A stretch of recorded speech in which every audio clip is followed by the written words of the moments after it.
I'm pleased to welcome a new guest to Crowdsource the Truth, an accomplished filmmaker who's just created a documentary about January 6th called The War on Truth. Chris Burgard is joining me. Chris, how are you? Every day's Christmas, Jason, every day. Yeah, and thank you for joining me on this road trip. I'm in my car, obviously, and I'm trying to, keep the aesthetic and everything that we normally do in New York in the studio. But people want to hear about the movie. People want to hear about the War on Truth. Everybody knows that this Inspector General report from the Department of Justice about January 6th just came out. Tell us about the film. Tell us your impressions of Michael Horowitz's report, and tell us about the War on Truth, if you could. All right. First of all, thanks for having me on your show, and hello to everybody in New York. Man, I used to love coming to New York and visiting out there. It was just super. And that's coming from a guy that lives in East Texas. The War on Truth, my partner Nick Searcy and I had made a movie back in 2021 called Capital Punishment. Everything they told you about January 6th was a lie. We were on the ground that day, and we made the movie just to document. We didn't know we were going to make a movie, but when they started this whole false narrative, we just wanted to make a movie that documented that day in history so they couldn't steal it. I've been making movies like this for about 20 years. I was in Honduras in Central America when they tried an attempted coup down there to take over the country. So on January 6th, my bells and whistles were going off, and that's why we made the movie Capital Punishment. So Capital Punishment comes out. It's one of the most censored movies of 2022. I'm getting back from the border, making another movie with Tom Homan called Death County, The River of Broken Dreams, which we also screened for Congress. And while I'm doing this, 2 days before they raided President Trump at Mar-a-Lago, FBI comes a quarter mile into my ranch, and I find out I'm under investigation as a terrorist suspect to the national security of the United States for making the movie Capital Punishment. Wow. And talk about putting a little pressure on your family. That's a fine how do you do. And after we got things a little more stabled out and got through the first part of the process, I had a good legal team. Nick's like, well, Chris, if they're doing this to you, a 62-year-old guy, award-winning filmmaker, whose father actually graduated from the FBI Academy, 109th session, Whoa. What are they doing to everybody else out there? And that's why we set out to make the War on Truth. And I'm just so glad we did, because people have been asking us to make a sequel, but I thought, hey, we were the first out the door, but people have picked up. Other people have done some great work on movies out there. Dave Summerall, Trennis Evans. I mean, really good work out there. But God's got a sense of humor and a plan. And we sat down to make the War on Truth. And we didn't know that was going to be the name. And the first couple of people that we're interviewing, these guys are, cops from, deputies, sheriff's deputies from Tennessee. These guys are decorated special forces guys in prison for over 2 years waiting for trial. And they're all hardcore Christians. And we kept getting interview after interview like this. And we began to think, man, is this a war on Christianity? And what we came to realize is it's a war on truth, but just the Christians get in the way, because as Christians, we're called to stand up and speak the truth. And when you're trying to turn a republic into a communist Marxist state, you need to get rid of those people. And that's why the War on Truth just opened up this whole battlefield into fifth generation war that just blew us all away. And I'm glad you just said that. I think a lot of people are not yet fully familiar with the term fifth generation warfare. Can you flesh that out for us a little bit and just explain what that means? Absolutely. And I would recommend anybody that wants to know what fifth generation warfare is Boone Cutler, ex-Special Forces guy, and General Mike Flynn wrote a great book called The Citizen's Handbook to Fifth Generation Warfare. I highly recommend every American reads that, because when you read that, America knows things have been upside down and pretty crazy for a while. But when you read the book, it's like, okay, now it makes sense. And they did a great job of putting that down to a 40,000-foot level. Man, you were so fast. You should come work for my network. You were so This is in the car too. Oh man, no, I'm impressed. And I've been working with General Jerry Boykin for years on some projects. And Jerry's a co-founder of Delta Force, and he called it asymmetrical warfare or complete warfare, and that's we've been at war for many years in this country. People just don't understand it. January 6th was just one battle in that. If you understand a color revolution basically, it's like what happened in Ukraine, what happened in Venezuela, what happened in Cairo and Egypt, and it comes after a disputed election, and you have intelligence agencies working at both sides, the left versus the right, or the Christians against the Muslims against each other. You cause complete chaos, and then you steal power in the government in between that.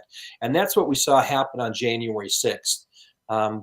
The event of January 6th and the people that created it was twofold.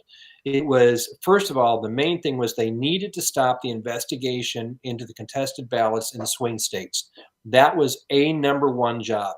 The second part of the job of the operation was to divide the country and dehumanize the conservatives, MAGA supporters, constitutionalists, whatever you want to call them.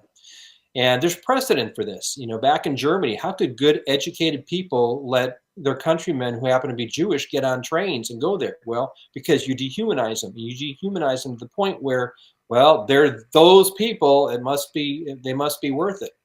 And another page that they took right out of the Nazi playbook was there was a guy named Joseph Goebbels that used to say, if you make the lie big enough and tell it often enough, it will become truth to the state and then to the people. Well, that's exactly what they've done here, calling it an insurrection. This is an insurrection. You say it over and over enough that over half the country believes you. Now, you don't even have to see the movie The War on Truth. That'll give you the details of how this was made and the persecution they've done to the American people. But there's just one thing there's one thing you can look at that'll prove my whole point, and it's why the cover-up always gets it. We've heard for almost 4 years now from the Biden administration. In fact, it was just a few months ago he was on TV saying this. We've heard it in mainstream media. We've heard it from the DOJ. We heard it from the FBI.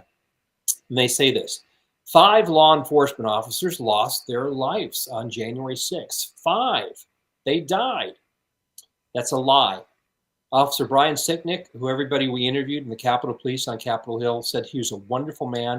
And sadly, he died on January 7th of natural causes. He was not bludgeoned to death in the head with a fire extinguisher like the machine said they did. Over and over they said that. The other 4 officers that died of suicide weeks and months after January 6th. So right there, that is a lie. Now, why would they repeat that lie over and over? Well, it's just like Goebbels and Hitler came up with, because if you say it long enough and over, make it big enough, it becomes truth to the people. You know, the whole thing to stop Trump from getting elected was, oh, he led this insurrection, and they're probably going to bring that up again and use it before he gets, in the inauguration. But the truth of it is that day, Roseanne Boylan was beaten to death. She died that day. She had 3 strikes from a DC Metro police officer, Lila Morris, after she was already unconscious. And one of the witnesses there said that he believes it was the 3rd blow that killed her. You had Ashley Babbitt, of course, who was shot by Lieutenant Michael Byrd. And then you had 2 other deaths that day, Kevin Greason and Benjamin Phillips, one of which died of a heart attack, and he was just standing there. You'll see the footage in The War on Truth. He's just standing there minding his own business, and this flash grenade flies all the way across from the Capitol over the crowd, hits him in the chest, explodes. The guy next to him screams, turns his head, his face is burned, and the other guy drops down. And the next time we see him, they're working on trying to get his heart started, and the EMTs are taking him out, and he dies. That's the reality of that day. There's a reason why you haven't seen the 40,000 hours of footage that they have inside that congressional building. If they did, this whole thing would fall apart. Yeah. So that's my long answer to your short question. The War on Truth has been the most censored film that I've ever seen. And I've worked with a lot of different organizations. I fought the algorithms for 3 years at Breitbart. And the censorship we've seen on this movie, the fear and the intimidation to keep it quiet, it's been historical. And now to have the IG, to have Horowitz come out and say, oh, there were 26 FBI assets there that day. I'm glad the news is starting to come out. His numbers is very low. Yeah. There's a fellow in the Warren Troop, Bobby Powell. He filmed two operatives. Now, whether they were hired by the FBI, by DHS, or they're military contractors, we don't know. But it's quite apparent that these guys were paid professionals, facilitating the breaking into the Capitol, throwing people in through the front door, holding the door open, breaking the window and screaming at people. And Bobby got the footage of these guys doing this and called them out. All of a sudden, they switched sides. And then they started to be like, oh, no, we're defending the Capitol. But they didn't know he had already filmed them doing the bad stuff. So Bobby Powell tries to get this footage to Congress, to mainstream media, all over the place. And he ends up having lunch with a former congressman that he had a relationship with. And in this lunch, the congressman offers him $200,000 to lose the footage. What? Yeah. And Bobby says, I hope he recorded that. Well, he did not. So it's Bobby's word against the ex-congressman. But Holy Bobby, cow. it's worth investigating. Let me just tell you that. So then Bobby says, he's a former Marine. The kid joined when he was 15 years old, got kicked out of the Marines because he lied about his age. But that's how gung-ho this guy is. And he's got 30 years of being a journalist. And he says, I won't take $200,000. They're going to have to kill me. And according to Bobby, this ex-congressman then says, well, that could be arranged. What? Holy cow. This is the kind of intimidation and fear that people are trying to tell about this story about for a long time have been facing. It's when we were making the movie. When we were making let me the just war stop you on one truth. second, because this is shocking, this stuff that you're telling us. Now, so let me just show you a few things. I don't mean to derail what you're telling us, but that is just stunning. And I want to make sure that you've seen some You're not material. derailing me. You're interviewing me. It's all good. I've got some material here on Twitter. I was there at January 6th recording the incident. And also, I don't know if people have seen, do you recognize this guy? Do you know who Walter Masterson is? Let me just play this for you. Like this is very well maybe a super spreader kind of thing. You should wear this. Oh God. Here, this is your mask. Oh my God, the America mask. I might take this America because this Trump 2020 hat. Yes. Hard to stomach. I might wear it backwards so I don't have to be too heavy. Dude, I'm not fucking with you. You gotta blend in. I'm absolutely not kidding. You need to have an identifier. They won't trust you unless there's a visual, like there's something visual. What do we think, folks? Do we trust this is a Trump supporter? There is an imposter among us. I mean, you could also wear this. Yeah, the America hat might be my move. Both. So these guys were infiltrators, and then there was an article in the AP claiming that this was comedy, but of course Walter Masterson is a malicious actor, not a comedian. And it's very interesting that, we've got this guy Doug Mackey who posted a meme and was convicted for actual comedy, but Masterson, nothing has happened. And I agree with you, this notion that 26 people were there, it's just so low. I captured a bunch of footage of Ray Epps as well. Have you had any interaction with, have you seen people who you think are undercover FBI people? And there's also one thing I want to talk to you about, the language. We filmed them after doing this for almost 4 years. When we look at the footage, it's not like pick out the infiltrators. It's like you look at the operatives and go, okay, this one's probably working for the FBI. This guy is just a useful idiot. This guy is probably Antifa. He's at this level. This guy's at this level. Oh yeah, I mean it's and I was there that day, and I had some buddies there that were ex-special forces, military intelligence, FBI. And we didn't talk that day. And then comparing our notes later after the day and like comparing footage and stuff, like, yep, you saw those guys. Yep, saw those guys. We knew it was an op. I mean, before I even got to the Capitol, my wife and I, my daughter, were walking from the Ellipse up to the Capitol. I was almost stopped in my tracks. The hair was up on my arms. I stopped my wife and I go, honey, something's really wrong here. And she goes, what do you mean? I said, I'm having flashbacks to Honduras when they tried to take over the government down there. And she goes, what do you mean? Wow. I said, look around you. First of all, there's no police around us. Until you went into the Ellipse, you didn't see any outside around the Washington Monument. We haven't seen any walking up, this avenue to the Capitol. I said, where are the news crews? Where's CNN? Where's Fox? Where's MSNBC? I said, honey, usually at these things, I've been at many big events in DC, you're tripping over the news crews. Right. There was nothing there. They were all pre-positioned at the Capitol already. Remember, the breach happened while the president was still speaking. Right. So I mean, there's your first piece of evidence that this was a created event, that this was an operation. And they had many prominent reporters with their cameras pre-staged there. Just like during the day, I'm sure you saw this, you'd have one door where they're fighting and going against the police, trying to get in the door or crash their window, and just the next exit over, it's wide open, and they're saying, hey, come on in. They're just waving people in. Yeah, they were making a movie, and the footage that they've run with was well directed. It was well created. And in the first movie, Capital Punishment, we actually compare what happened on January 6th to stampeding cattle. And we run both. We stampede the cattle, and then we show you what happened at J6.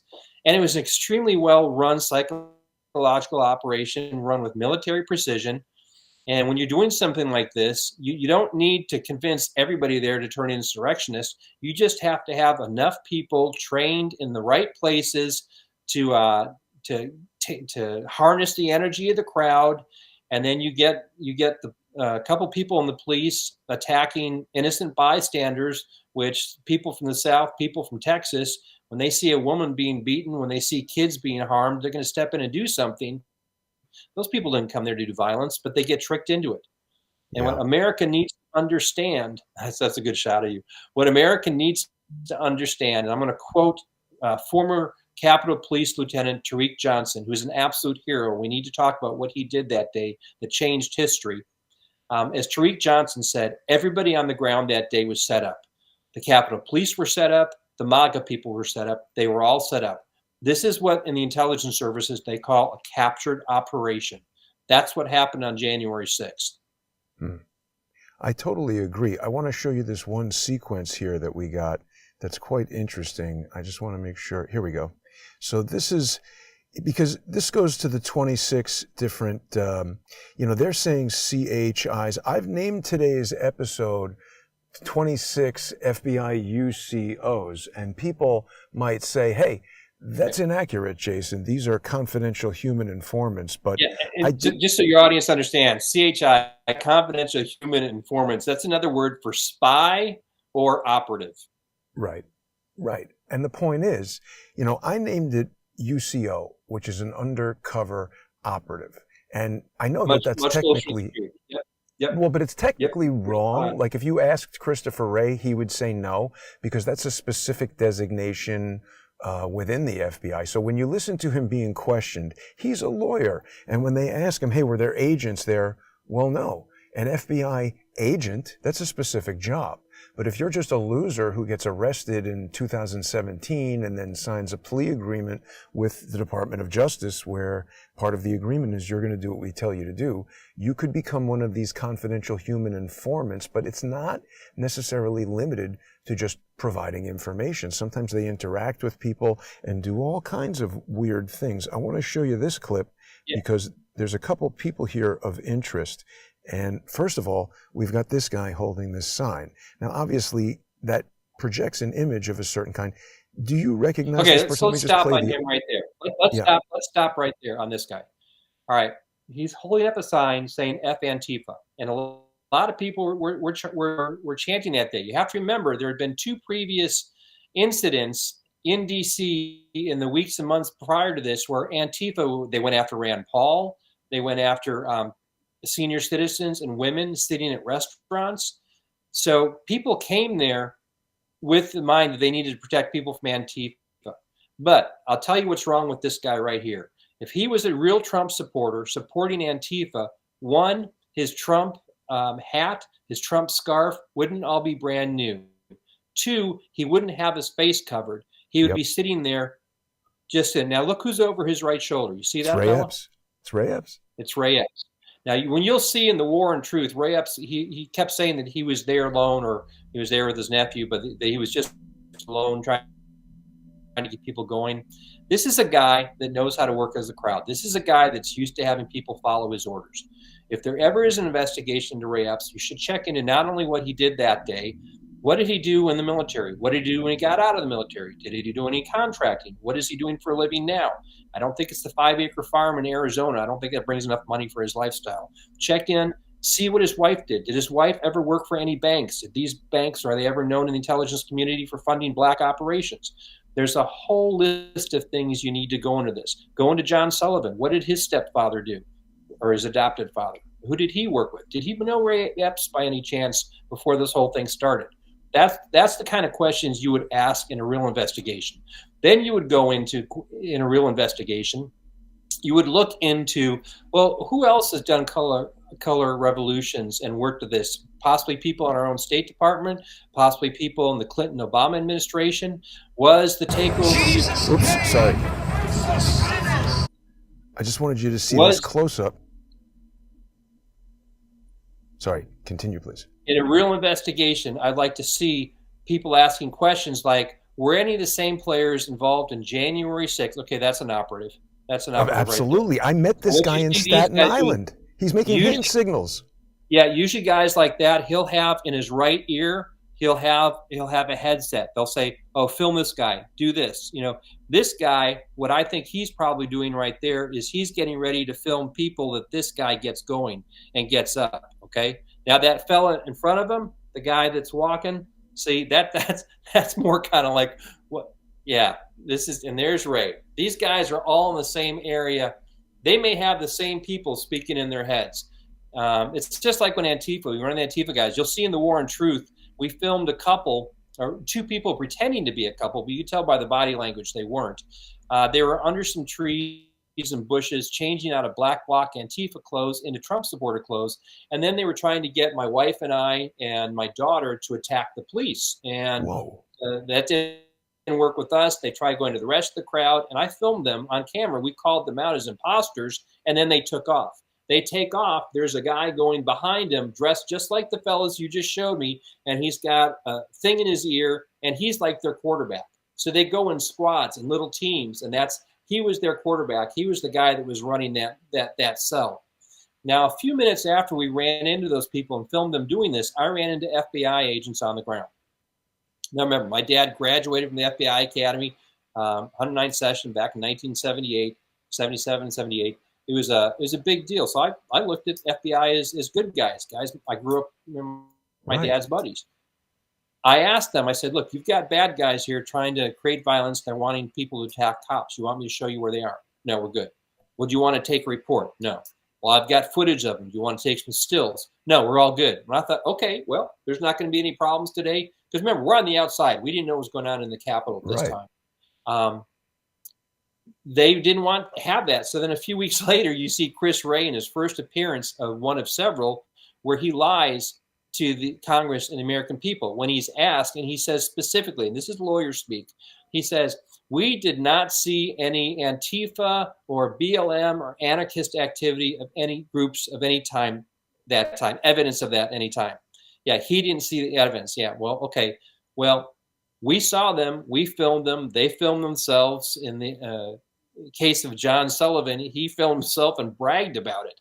So for Chris Wray, who is head of one of the most powerful law enforcement agencies on the planet, to sit up and say that, he's either incredibly inept or he's lying. And if he's lying, that makes him part of the cover-up. If he's part of the cover-up, then you have to ask yourself, was he part of the operation?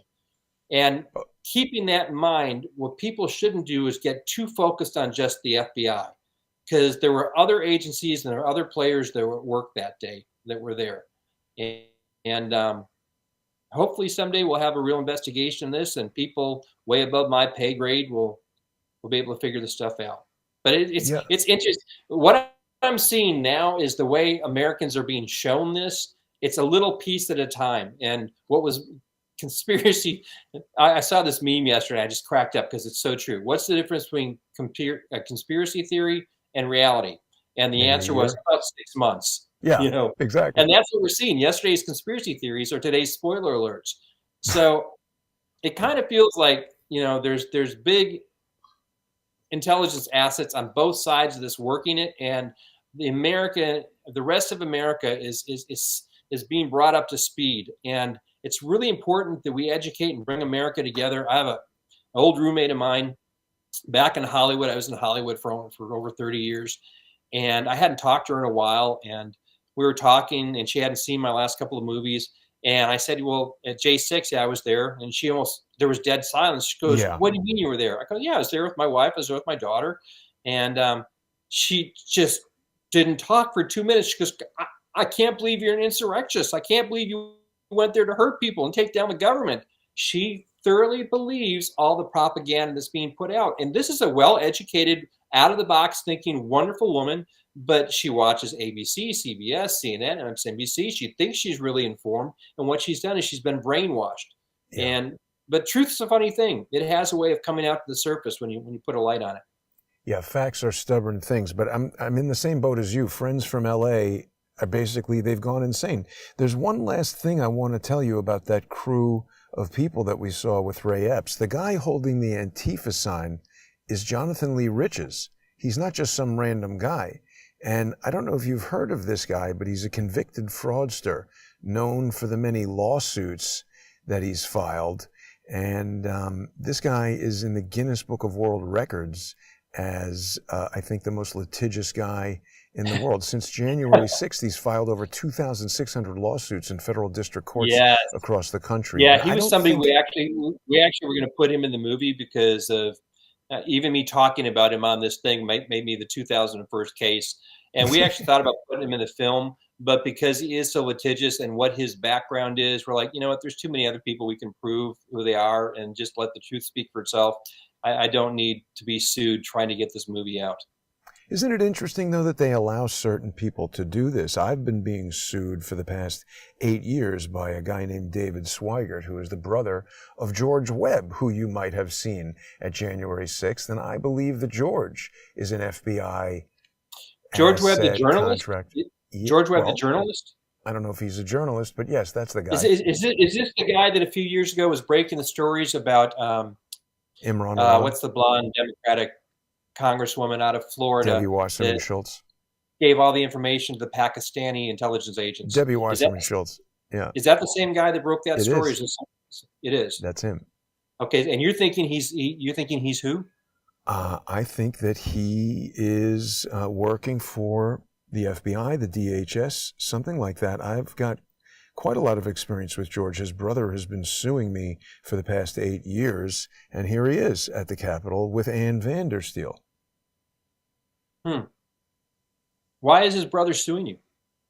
Well, I think it's because I exposed an operation that they tried to entrap me with, whereby George called into my show and told me that there was radiological material on board the Maersk Memphis and that it was going to be a dirty bomb.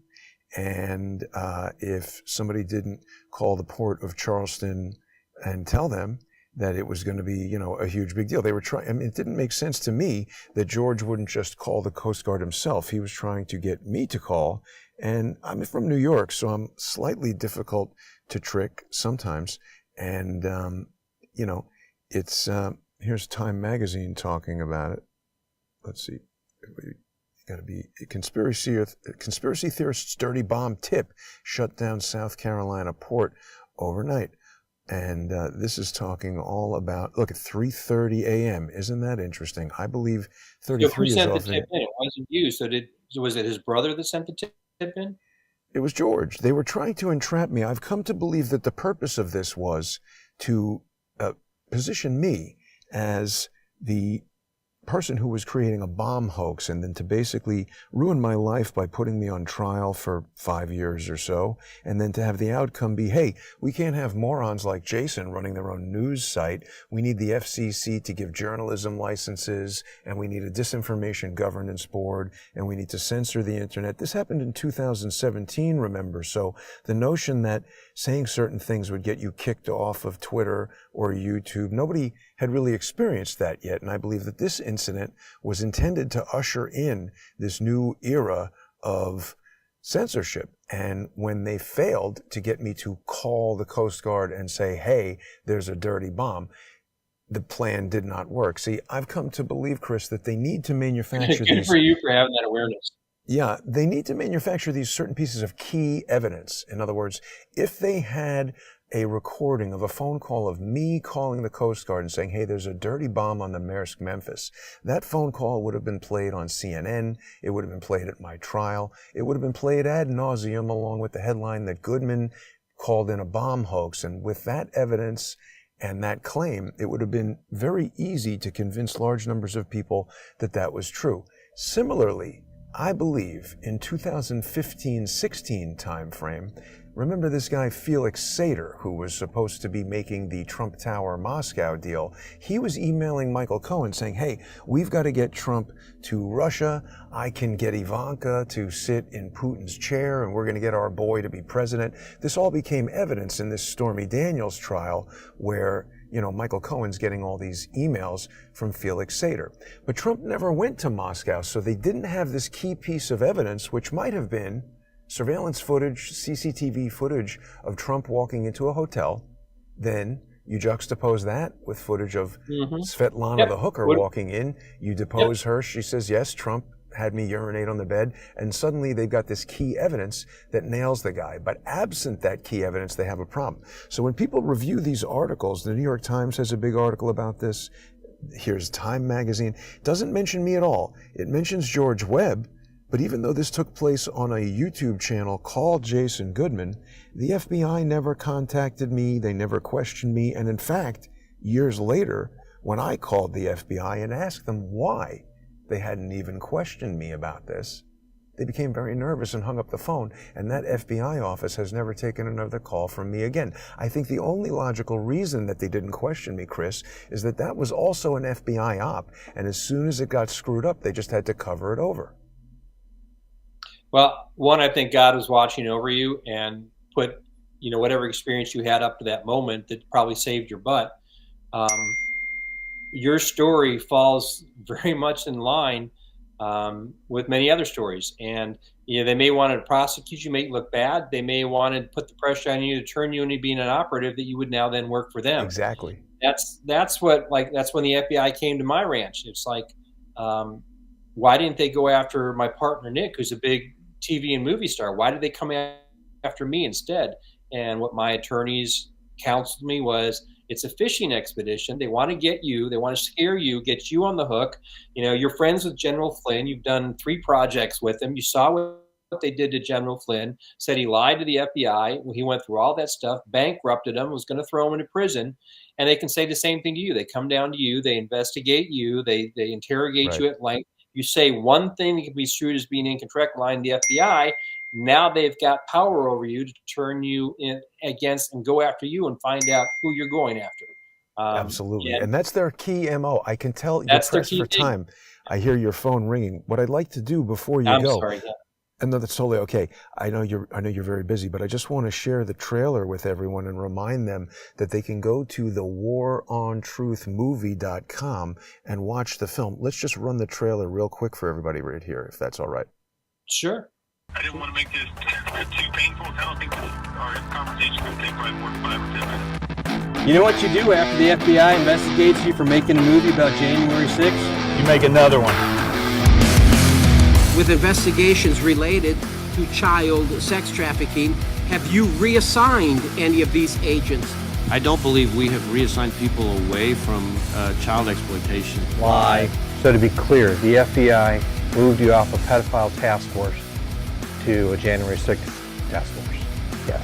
We have not to date seen any evidence of anarchist violent extremists or people subscribing to Antifa in connection with the 6th. Lie. Antifa! Antifa! If you are asking whether the violence at the Capitol on January 6th was part of some operation orchestrated by FBI sources and or agents, the answer is emphatically You're saying no? No. Lie. There's 5 people, okay, that want to come forward to say that we have facial recognition of all the federal agents. 100 officers were assaulted on that day. 5 officers died. That was a lie. Killed by a blow to the head with a fire extinguisher. Lie. Died after being hit in the head with a fire extinguisher. Lie. They fixate on the deaths that are not attributed to January 6th while completely ignoring what these really horrific deaths of 4 Trump supporters that afternoon. The scariest thing about this movie is when you show people the truth, they believe it, and they come together. As Americans, we unite. If this movie wasn't so dangerous to the cabal, if this movie wasn't so dangerous to the deep state, they wouldn't be trying so hard to censor it. Don't be afraid, people. Go see this movie. Hey, can I help you? Yes, sir. Are y'all open today? Not today, we're not. Director Ray. No, he's not here today. Can I leave him a message? Well, I can't give him a message. You got to call to their public relations department. Yeah, we called and left a message. We did that for a couple months. Could you ask him if he's still investigating me for making the last movie? I'll see when we get that. I appreciate that, sir. Thank you, sir. That's truly disappointing. He'd just say the same lies to us that he said to Congress.